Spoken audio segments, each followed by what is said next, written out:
Hello everyone, it's Sonia McDonald here and Happy New Year and welcome to 2024. I'm so excited to be educating, inspiring, motivating, guiding as many of you as I can, because I and the team at Leadership HQ are so passionate about building and creating great leaders, because we're a great believer that great leaders make great humans and great humans make great leaders. So this year we're going to be even more committed to building great organizations, great teams, and great leaders.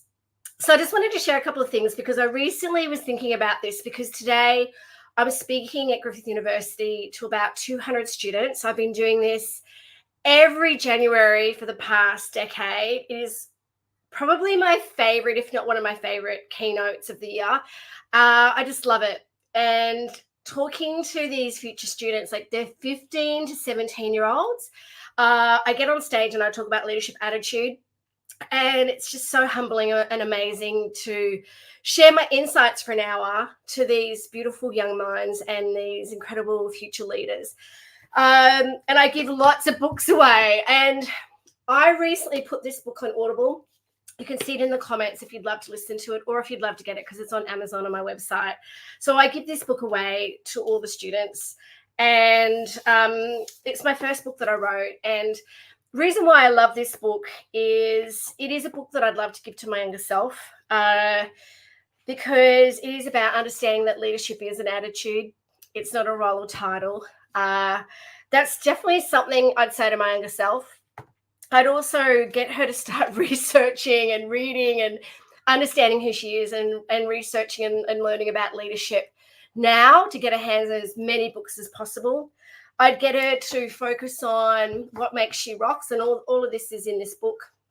I'd get her to understand the importance of social and emotional intelligence, her strengths, understanding her strengths, understanding that she's a brand, understanding the power of the mindset and the mind, and the power of affirmations and visualizations. That's why we teach and coach a lot in neuroscience and leadership, about how squashing automatic negative thoughts and why confidence and courage are so important, about balance and about failing and embracing failing, to get a coach and a mentor, to embrace feedback as well and ask for feedback, to focus on your tribe. About leadership is about others, about how to see success and significance as being really important, about never stop learning, to embrace diversity and inclusion. Like, there's so many things. Like, I would say to her to be the best version of herself and be the leader she wants to be. But I was thinking about it, right? Because time goes really quickly, and I think the years are just passing by, and I would love to share some insights around what I think is really important this year, to start to think about. Like, here I am talking in front of all these students about, like, feeling like what I would say to my younger self. But if I was 100, and, you know, if I got to 100, I would be really so honored to be 100. But if I got to 100, and if there was something I could go back and say to myself today, what are those things I'd say? And I thought about that, because I wonder what you would say to if your older self could come back in time.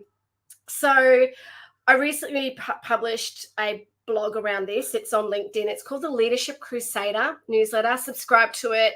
I tend to put articles up like once or twice a week. It's free.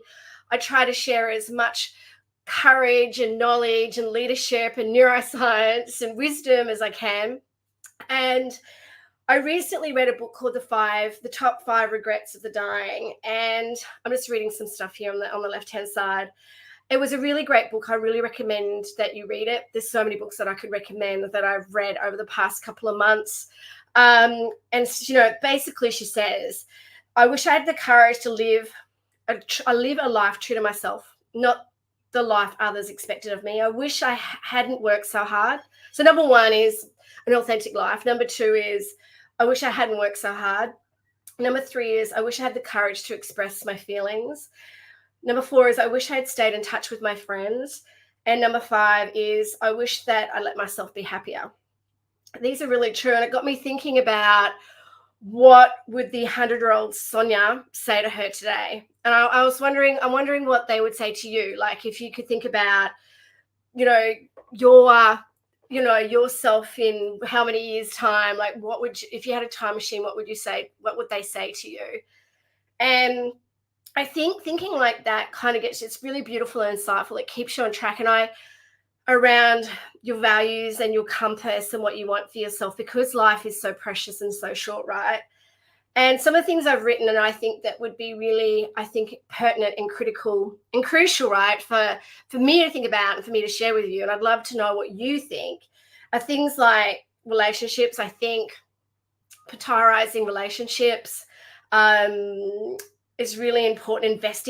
Investing time in maintaining connections with friends and family, I think, is really important. And by the way, social connection helps you live longer. There's a great TED talk around that.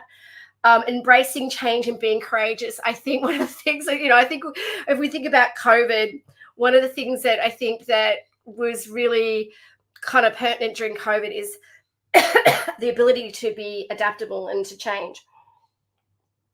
So I think that's really important, to be courageous, right? Just go for things. If you've got a dream or a goal, be courageous, just go for it. Embrace change, see it as it's meant to be. Embrace the fear. I wrote a book about courage called First Comes Courage because I'm really passionate about it. Third is, I've picked up a cough from my daughter. Live in the present, stay in the now. The power of the now, I think, is really important. See the present as a gift. Take care of your health. I think that's really important. Last year, I didn't realize how important it was to take care of my health, especially my mental health. So, and this year it's going to be a real focus of mine. Follow your passion. So what do you love doing? I remembered I used to love painting when I was younger, much younger. I started painting again over Christmas time, and I'm so now in the flow. Like, I've created all these paintings and I'm just so in love with it. I just can't wait for the weekends to paint.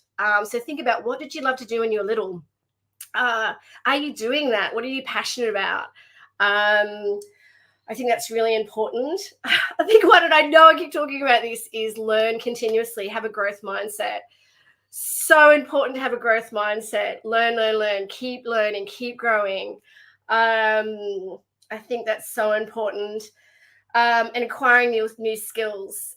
This is why I love working with the future generations, because they are just sponges around learning about this leadership space. So that's why it's really important that we're learning new skills all the time. Practice gratitude, mindset of gratitude is something that I teach and talk about all the time. It's something that I do every day. I also do lots of affirmations, visualizations, and journaling, and I coach and teach in this space. The power of gratitude is just everything, what you're thankful for and what you focus on. Travel and explore.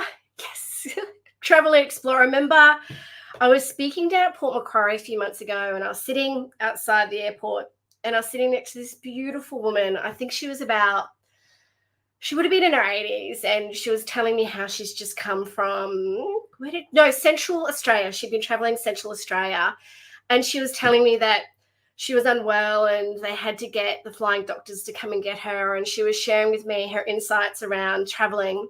And she said, please travel when you're young. And that really got me thinking, after having this beautiful conversation with her, that here I was like thinking, I've got all these travel plans. I still travel. Like, travel is important now, but, you think about when you retire, you're going to be traveling a lot more. But why are we not traveling now? So make sure this year, think about weekends away, or book your travel in now, okay, at the start of the year, so it's locked in. It keeps you motivated. This one is a huge one. Be kind to yourself. Self-compassion or self-kindness is everything. Like giving yourself a hug. Make sure you do that. Learn from your mistakes. I think self-compassion is so essential. And then last but not least, I think it's about leaving a legacy of love. Consider the impact you want to have on the world. I think about that all the time. These questions I always ask myself: who do I want to be? What do I want to stand for? Why do I want to lead? And what legacy do I want to create? So those things keep me, again, my compass. I definitely say just keep learning and knowing about yourself. I think that's fundamental. Just keep learning. Remember this journey and embracing the journey, and that life's going to have its ups and downs. And make a choice, like choose choose how you want to be and choose how you want to react. Anyway, you can read more in the latest article I posted on LinkedIn called The Leadership Crusader. If you'd love to know more about, my books or anything that we do, please reach out to myself or the team at Leadership HQ. And if you're interested in me speaking at your event in 2024, reach out to the team, soniamcdonald.com.au. I hope this inspired you or got you thinking for the start of the year, you're reflecting around what would my 100-year-old self say to me today.